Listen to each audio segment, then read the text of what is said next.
한 주간도 잘 계셨죠? 네. 한 주간도 하나님의 보호하심과 은혜 속에서 지난주일 말씀이요. 신앙의 자존심. 네, 우리 이동환 목사님께서 말씀하셨는데 기억해야 돼요. 네, 그 신앙의 자존심을 가지고 잘 지켜나가면서 세상에서 믿음을 포기하지 않고 끝까지 신앙의 자존심을 지키며 살아가셨는 줄 믿습니다. 네. 여러분 요즘에 살아가시는 게 어떠십니까? 살아가는 게 힘드시죠? 솔직히 말하면요, 이게 막막하다, 세상이 미쳐 돌아간다라는 그 말이 이 목 끝까지 차오를 때가 참 많습니다. 그래서 오늘 우리가 늘 무언가를 기다리고 살아간다라는 것이죠. 어쩌면 지금 심각한 그 경제 문제가 좀 잘 풀렸으면 그렇게 기다리기도 하고요. 또 어쩌면 내 가정이, 내 자녀가 자리를 잘 잡기를 기대할 때도 있습니다. 어쩌면 또 나의 질병이 치유가 되고 떠나가기를 기다리기도 할 것입니다. 아무리 터널을 빠져나와도 또 다른 터널이 있고 이렇게 보이지 않는 문제들 때문에 우리는 또 다른 기대를 하고 있는 것이죠. 그런데 여러분,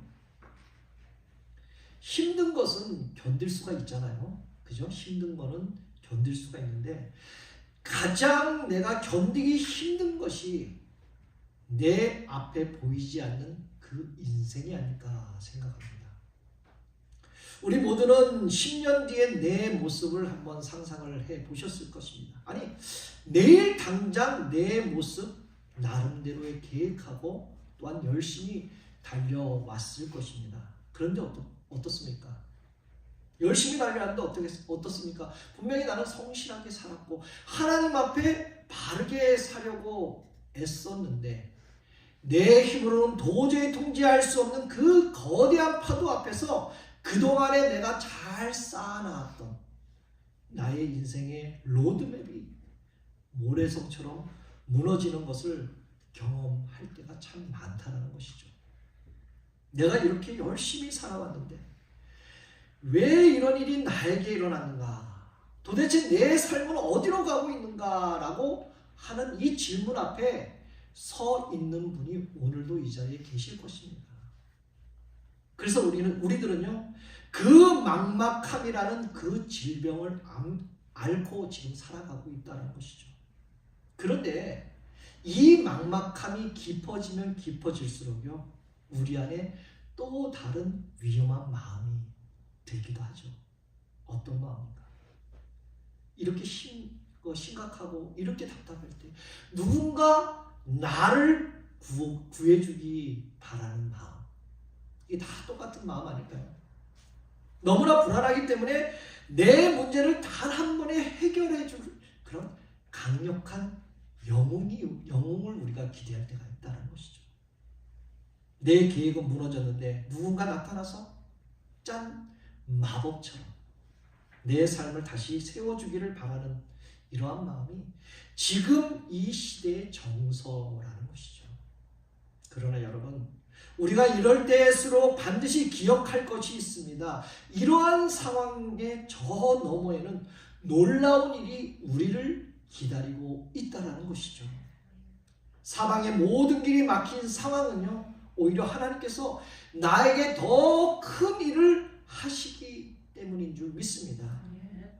이런 고난들이 오히려 고난이 아니라 하나님의 축복이라는 것이죠. 그래서 오늘 본문은요, 길이 막힌 자리에서 하나님이 어떻게 정말 나에게 일하시고 계시는지 보여주는 그러한 놀라운 말씀이라는 것입니다. 오늘 본문의 스토리가 여러분들이 너무나 잘 알고, 세상 사람들도 다 알고 있어요. 어떤 스토리입니까? 바로 홍해 바다가 쫙 갈라지는 사건. 어느 누구도 다 알고 해요. 이 엄청난 기적이 곧 일어나지만요, 그 직전에는 어떻습니까? 정말로 죽음의 위기라는 것을 우리는 말씀을 통해서 잘 알고 있습니다. 절체절명의 상황에서 하나님께서는 모세에게 오늘 본문 1절에서 3절을 통해 이렇게 말씀하고 계십니다. 여호와께서 모세에게 말씀하여 이르시되 이스라엘 자손에게 명령하여 돌이켜 바다와 믹돌 사이에 비아 히로 앞 곧 바알수온 맞은편 바닷가에 어떻다고요? 장막을 치라 라고 오늘 말씀하고 있습니다. 여러분, 이 말씀이 어떤 상황일까요? 앞에는 홍해바다가 딱 가려져 있고 뒤에는 어떻습니까? 애국 그 군대가 쫓아오고 있는 상황이잖아요. 앞으로도 갈 수 없고 뒤로도 갈 수 없는 완전하게 막힌 그러한 상황입니다. 그런데 이때 바닷가에 장막을 치라는 것입니다. 여기에 휴가 온 것이 아니잖아요. 이스라엘 백성들이. 뭐 여기에 또 1박 2일처럼 여기 수련회 온 것도 아닌데 여기서 장막을 치라고 말씀하십니다.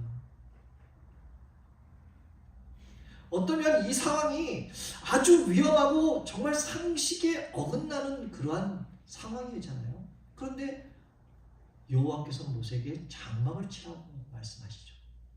그래서 이스라엘 백성들은 모세에게 이렇게 항변을 합니다. 본문 11절 12절을 통해서 이렇게 항변하죠. 우리 함께 읽어볼까요?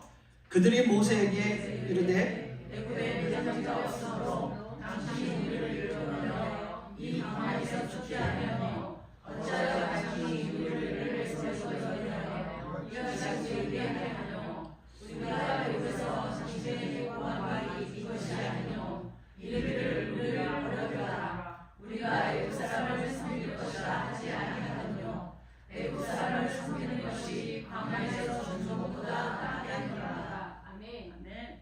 어떻습니까? 좀 이해가 되나요? 그냥 쉽게 한마디로 설명하면요, 왜 우리를 이곳으로 데려와 이렇게 고생을 시키느냐 이 말이에요. 이 두 절을 합쳐보면 10가지 재앙도 모자라서 이러한 상황까지 몰고 왔느냐라고 항변하는 거잖아요. 광야에서 죽는 것보다 차라리 그냥 애굽 사람들, 그 사람들을 섬기며 거기서 종노릇하는 게, 종살이하는 게 더 지금보다 낫다라고 이렇게 모세한테 얘기합니다. 얼마나 힘들었으며. 그런데 이런 위기가 그들에게만 있었을까요? 우리에게도 얼마든지 찾아온다는 것이죠. 경제적으로 스스로 해결하기 어려울 때나, 또한 질병으로, 우울증으로, 외로움으로, 또한 가정 문제들, 이런 문제를 만나면 어떻습니까? 낭망하고 낙심하고 원망하고 신앙을 어쩌면 버릴 수도 있다는 거죠. 어쩌면 하나님을 떠나는 사람들이 바로 나라는 것이죠. 이런 상황들을 만나면 왜 나만 겪는 고통이냐고 고난이냐고 하나님을 원망할 때가 한두 번이 아니었습니다. 그렇다면 하나님께서 왜 이런 진퇴양난의 위기 상황을 주시는 것일까? 그것은 오늘 여러분들에게 주시는 모든 환경을 주시는 그 목적은요, 다 하나님의 영광을 위한 것인 줄 믿습니다. 어려움이 크면 클수록 어떻습니까? 하나님께 영광을 더 크게 돌릴 수 있다는 것이죠. 좌절과 절망할 수 없는 이 상황에 이스라엘 백성에게 모세는 오늘 본문 13절 14절에 이렇게 말씀하고 있습니다. 너희는 두려워하지 말고 가만히 서서 여호와께서 오늘날 너희를 위하여 행하시는 구원을 보라. 너희가 오늘 본 애굽 사람을 어떻다고요? 또 다시 영원히 보지 못하리라 라고 선포하잖아요. 그리고 여호와께서 너희를 위하여 싸우시리니 너희는 가만히 있을지어다. 오늘 본문 출애굽기 14장 통째로 본다면요, 이스라엘 백성이 10가지 재앙 후에 이집트에서 나와서 홍해를 만납니다. 그 홍해 앞에 왔는데 홍해가 탁 내 길을 막고 있는 거예요. 앞으로도 갈 수 없고 뒤에서는 애국 군대가 쫓아오고 어떻게 뒤로도 갈 수 없는 그 탁 막힌 상태 아닙니까? 그렇다면 왜 하나님이 당신의 백성을 힘들게 하시고 또 위험한 길로 들어가게 하시는가? 오늘 본문의 말씀에 답이 있습니다. 정답은요, 바로 이것입니다. 하나님이 백성들을 강하게 하시고 복을 주시기 위함이라는 것이죠. 결국 이스라엘 백성은 잠시 그 고통스럽게 하신 것은 결국 어떻다고요? 복을 주시기 위함이라는 것입니다. 그렇다면 하나님은 왜 시련을 통해서 어떠한 복과 어떠한 유익을 주시는가? 어떠한 복과 어떠한 유익을 주시기 위해 이렇게 시련을 주시는 건가? 먼저 하나님은요, 시련을 통해서 우리가 하나님의 능력을 경험하게 하신다라는 것이죠. 이스라엘은 애굽에서 노예로 살며 어떻습니까? 고통과 압제를 뼈저리게 경험한 사람들이었잖아요. 물론 이들은 자기들의 조상들의 하나님에 대해서 아주 잘 알고 있었습니다. 누구의 하나님? 아브라함의 하나님, 이삭의 하나님, 야곱의 하나님을 이 대해서 너무나 많이 들었기 때문에 너무나 잘 알고 있었던 것이죠. 그러나 내가 이렇게 알고 잘 알고 있었던 하나님은 400년 동안이나 침묵하시고 내 앞에 나타나지 않으신 것이죠. 그래서 이 자신들이 경험을 통해서 내린 결론이 이겁니다. 하나님은 그 먼 옛날 나의 조상, 나의 그 아브라함의 하나님, 이삭의 하나님, 야곱의 하나님이었을지는 몰라도 지금은 나에게 아무것도 안 해주는 무능한 분이다라는 결론을 내린 것입니다. 그러한 이스라엘 백성의 생각을 바꿔주시기 위해서 하나님께서는 홍해 앞까지 인도하신 것입니다. 하나님께서 당신의 능력을 보여주기 위해 이스라엘을 사방이 막힌 그 상황으로, 모든 길이 막힌 그 상황으로 일부러 몰아넣은 것이죠. 그래서 본문 4절에 이렇게 말씀합니다. 함께 읽어볼까요? 내가 바로의 마음을 완악하게 한지은 바로가 그들의 뒤를 따르니 내가 그와 그의 온 군대로 말미암아 영광을 얻어 애굽 사람들이 나를 여호와인 줄 알게 하리라 하시매 무리가 그대로 하나님께서 당신의 능력을 이 이스라엘 백성들에게 보여주기 위한 것입니다. 이 고난은, 이 시련은 엄청난 군대, 그것도 병거가 있는 강력한 군대를 바로가 데려온 것이잖아요. 이제 정말 죽음의 위기가 너무나 커졌습니다. 이때 이스라엘 백성은 홍해라는 그 시련과 장애물을 통해 오히려 하나님의 능력을 체험하는 시간을 가졌습니다. 이렇게 하나님의 큰일, 다시 말해서 홍해가 갈라지는 놀라운 기적을 체험한 다음에 그들은 하나님의 능력을 15장 2절에 이렇게 찬양합니다. 함께 읽겠습니다. 여호와는 나의 힘이여 노래하시며 나의 구원이시다, 나의 하나님이시다 라고 이렇게 찬양합니다. 홍해를 가르시고 죽은 자를 살리시고 아무것도 없는 데에서 모든 것을 창조하는 하나님을 나의 하나님, 나의 구원이라고 이스라엘 백성은 고백을 하잖아요. 사랑하는 성도 여러분, 하나님께서 시련을 통해 우리의 믿음을 단련시키고 계신 줄 믿습니다. 하나님께서 이스라엘 백성 앞에서 모든 길을 막으신 것은요, 바로 그들의 믿음을 단련시키는 것이었습니다. 그러므로 우리에게 시련이 찾아올 때마다 좌절하기보다는 오히려 우리는 기뻐해야 할 줄 믿습니다. 그래서 사도 바울은요, 베드로전서 1장 6절 7절을 통해서 이렇게 고백하는데 쉬운 성경으로 한번 해봤습니다. 다 같이 읽어보겠습니다. 그러므로 여러분이 지금 잠시 동안 여러 가지 시련 속에서 어쩔 수 없이 슬픔을 당하게 되었다고 기뻐하십시오. 하나님께서는 여러분의 믿음을 단련하셔서 불로 단련하지만 결국 없어지는 금보다 더 귀한 것이 되게 하시며 예수 그리스도께서 나타나실 때에 여러분에게 칭찬과 영광과 존귀를 얻게 해주시리라. 아멘.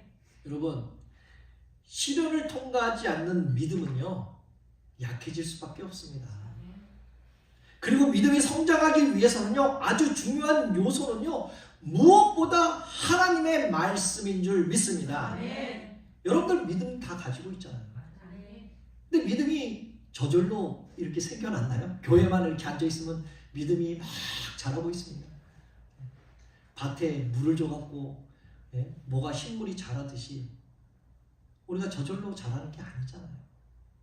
오직 말씀을 통해서 믿음이 자라나고 성장하는 줄 믿습니다. 아멘. 그래서 믿음은요, 도저히 하나님을 신뢰하기 힘든 상황에도 오히려 말씀을 붙들고 그 말씀대로 실천하며 살아볼 때 믿음이 성장하는 것을 여러분들은 분명히 경험했을 줄 믿습니다. 아멘. 그렇다면 모든 길이 막힌 때에 과연 우리는 어떻게 해야 하는가?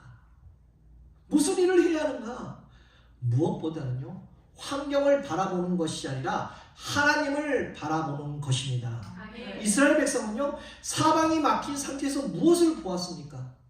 어느 것을 보았나요? 이스라엘 백성은 하나님이 아니라 자기 자신들에 대한 처한 그 환경을 바라봤습니다. 사방의 모든 길이 막혀버린 그 상황만 바라봤다는 것이죠. 지금 자기들을 죽이려고 찾아온 그 애국 군대를 보았습니다. 그랬더니 그 결과가 어땠습니까? 두려움이 가득 찼다는 것이죠. 시련을 당할 때 그 상황만 보고 있으면 찾아오는 것은요, 기쁨이 아닌 두려움과 불안함과 거기에 더불어서 원망과 불평밖에 없다라는 것이죠. 사랑하는 성도 여러분, 그렇다면 여러분들은 무엇을 보면서 살아가고 있습니까? 여기서 본다라는 것은 그냥 내가 눈으로 보는 것이 아니라 정말 내가 어떠한 관심을 갖고 지금 지켜보고 있는가?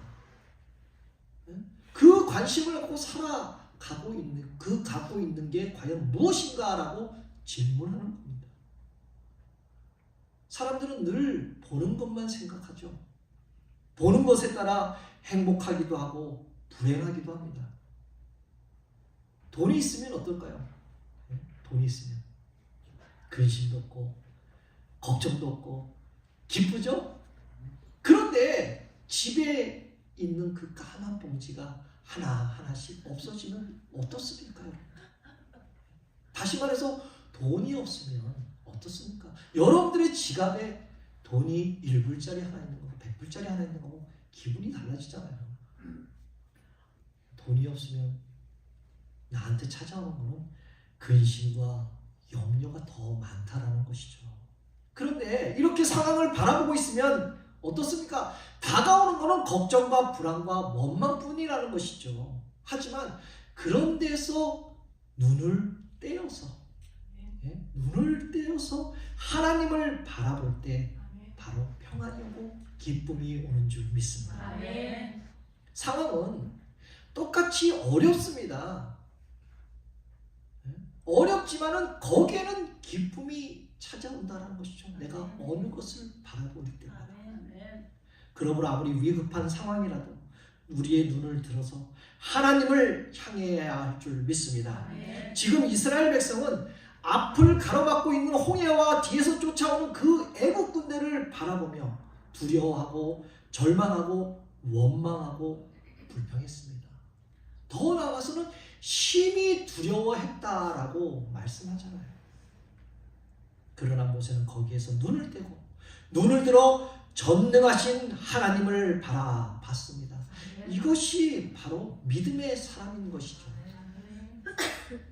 믿음의 사람의 특징이 무엇일까요? 어려운 상황이 와도 전혀 두려워하지 않는다라는 것이죠. 모세는 모든 사람이 두려워하는 이런 상황에서도 어떻게 두려워하지 않았을까요? 그것은 그가 기도하는 사람이었기 때문입니다. 그런데 이스라엘 백성들은 왜 두려워했을까요? 가까이에 계신 하나님을 보지 못하고 기도하지 않았기 때문에 두려움이 가득 찼습니다. 두려움은 환경에서 오는 것이 아니라 바로 하나님을 놓칠 때 두려움이 찾아온다라는 것입니다. 절박하고 다급한 상황일수록 자꾸 다른 데를 쫓아다니는 것이 아니라 조용히 무릎 꿇고 기도해야 한다는 것이죠. 그런데 기도만 하는 것이 아니라 그렇게 기도를 하며 말씀을 붙들고 나아간다면 분명 하나님께서는 여러분들에게 어떻게 해야 할지, 어떻게 나가야 할지 지혜를 주실 줄 믿습니다. 그러므로 이제 겪는 고난과 어려움, 근심과 걱정, 오늘 말씀의 제목이 뭡니까? 이제 툴툴 버리고 일어납시다 라는 거잖아요. 이 말씀의 제목처럼 여러분들 모든 걱정을 툴툴 떨어버리고 일어나시기를 주님의 이름으로 축복합니다. 그리고 15절에서 16절에 이렇게 말씀하죠. 우리 함께 읽겠습니다. 여호와께서 모세에게 이르시되 너는 어찌하여 내게 부르짖느냐? 이스라엘 자손에게 명령하여 앞으로 나아가게 하고 지팡이를 들고 그것이 갈라지게 하라. 이스라엘 자손이 바다 가운데서 메마른 땅으로 행하리라. 이제 홍해가 갈라지는 사건이 일어났습니다. 바로 하나님은 광야에서 길을 내시고 사막에 강을 내시는 분이시잖아요. 여러분들 믿으시죠? 홍해가 가로막고 있고 바로 군대가 뒤를 쫓아오고 있는 상황에도 두려워할 필요가 없다라는 것입니다. 왜요? 어느 누구보다도 더 가까우신 하나님이 내 앞에 계시잖아요. 어떠한 문제보다 더 강하시는 더 큰 하나님이 우리 안에 계시지 않습니까? 그러므로 홍해를 가르시는 하나님께서 지금도 여러분들을 불기둥과 구름기둥으로 보호하시고 계신다는 것이죠. 여러분들을 대신하여 싸우시는 하나님께서 지금 우리와 함께하고 계시는 줄 믿습니다. 그러므로 우리가 해야 할 일은요, 바로 그 하나님을 붙드는 것인 줄 믿습니다. 요즘 지난주간이죠. 아주 심각한 사진이 하나 올라왔습니다. 여러분들 다 이 사진을 보셨을 것입니다. 네. 설명 안 해도 여러분들이 더 잘 아실 거예요. 네. 트럼프가 마치 예수님처럼 병자의 손을 얹고 치료하는 모습으로 연출된 그 이미지가 소셜미디어에 퍼지면서 큰 논란이 일어났잖아요. 이것뿐만 아니라 이거가 나오고 난 다음에 뭐 여러 가지 비디오 나고 골프도 치는 모습, 따기를 맞아서 지옥불에 떨어지는 모습, 그 여러 가지가 많이 나왔잖아요. 그런데 이것이 왜 문제입니까? 이것이 단순한 패러디의 수준이 아니라 인간이 하나님처럼 보이려고 하는 그 시도가 문제라는 것이죠. 신적인 권위를 인간에게 입히려는 그런 흐름, 성경은 분명하게 우리들에게 지속적으로 경고하고 있습니다. 이런 모습. 제가 어떤 목사님하고 전화를 하고 있는 도중에요, 이 목사님도 이 사진을 본 것 같아요. 그래서 저한테 목사님, 이 사진을 어떻게 생각하세요? 다 물어보더라고요. 그래서 저의 대답은 뭔지 아세요? 미친 거 아닙니까? 한마디밖에 안 해서 미친 거 아니냐고. 그런데 이 목사님 대답은 더 황당했어요. 하나님께서 우리들을, 아니 온 세계를, 온 백성을, 온 나라를 사랑하셔서 트럼프라는 그 인간을 통해서 세상을 다스리고 계십니다 라고 말하는 거예요. 여러분들은 어떻게 생각하십니까? 저는 그 말을 듣는 순간 한마디만 했어요. 한마디. 목사님 정신 차리세요 하고 전화를 끊었어요. 제가 언제 또 통화를 할지 모르겠지만은 이 지역에 계신 목사님은 아니에요. 네, 오해하지 마시고요. 여러분, 성경은 분명히 말씀합니다. 능력은 사람에게 나오는 것이 아니라고, 기적은 인간이 만들어내는 것이 아니라고 성경은 분명히 말씀하고 있습니다. 오직 하나님께로만 나온다는 것이죠. 그래서 우리는 분명히 구별해야 한다는 것이죠. 이 어지러운 생활, 이 마지막 세대에 우리는 분명히 구별해야 한다는 것이죠. 여러분, 우리가 살면서 얼마나 많은 인간의 한계를 경험했습니까? 때로는 의지했던 사람이 쉽게 무너지는 것을 보았고, 때로는 내가 쌓아올린 그 성공이 아주 신기루처럼 없어지는, 흐지부지하게 없어지는 그러한 것도 아마 경험을 했을 것입니다. 그래서 세상은요, 이렇게 요구를 하잖아요. 이것을 붙잡아. 저 사람을 따르면 해결할 것이다. 그러면 어떨까요? 저 사람을 따라가고 이것을 붙잡아. 그 끝에는요, 결국 또 다른 목마름 뿐이지, 목마름 뿐이라는 것밖에 남지 않는다는 것이죠. 목마름에서 또 목마르진다는 것이죠. 사람은 흉내낼 수 있어도, 사람은 위로할 수 있어도 내 영혼의 근본적인 갈급함을 채우고 죽은 것 같은 내 삶에 생기를 부어 넣어주시는 분은 오직 그 분 한 분밖에 없다는 사실을 믿으시기를 바랍니다. 나의 하나님만이 불가능을 듣고 길을 내시는 유일한 분 아닙니까? 우리가 그분만 믿고 가는 거 아닙니까? 더 이상 세상의 가짜에 속지 마십시오. 오직 나의 전능하신 하나님만을 바라보며 나아갈 때 비로소 우리의 인생의 바다가 갈라지는 기적을 맛보며 오늘도 그 믿음으로 반응하는 여러분 모두가 되시기를 다시 한번 주님의 이름으로 축복합니다. 이제 말씀을 맺겠습니다. 오늘 이스라엘 백성들이 믿음으로 한 걸음 한 걸음 전진하니까 어떤 일이 생겼습니까? 앞을 가로막았던 그 홍해가 쫙 갈라지는 그러한 사건이 벌어졌잖아요. 이들 눈에. 지금 우리를 가로막고 있는 홍해가 많습니다. 모든 것이 어렵고 막혀 있습니다. 저와 여러분의 인생에도 이 큰 홍해가 있잖아요. 가정에도, 비즈니스에도, 또한 심지어는 교회 안에도 있습니다. 이렇게 내가 감당할 수 없는 홍해들이 참 많이 있습니다. 그러나 여러분, 많으면 많을수록 지금 우리는 과감하게 선택해야 한다는 것이죠. 어떤 선택이요? 하나님만을 붙드는 선택. 계속 두려워하며 여러분들 주저앉겠습니까? 아니면 믿음으로 일어나겠습니까? 지금 여러분들 한 걸음만 내디어 보십시오. 그러면 하나님께서 여러분들의 막힌 길을 뚫어주시고 길을 활짝 열어주실 줄 믿습니다. 아멘. 이제 우리들의 가로막고 있는 홍해의 바다처럼 앞을 막고 있는 것들을 이제 여러분들이 가지고 있는 그 하나하나의 문제거리들을 이제 툴툴 털어버리십시오. 하나님의 능력으로 툴툴 털어보시고 일어나는 모든 성도님들 되시기를 다시 한번 예수 그리스도 이름으로 축복합니다. 아멘. 아멘.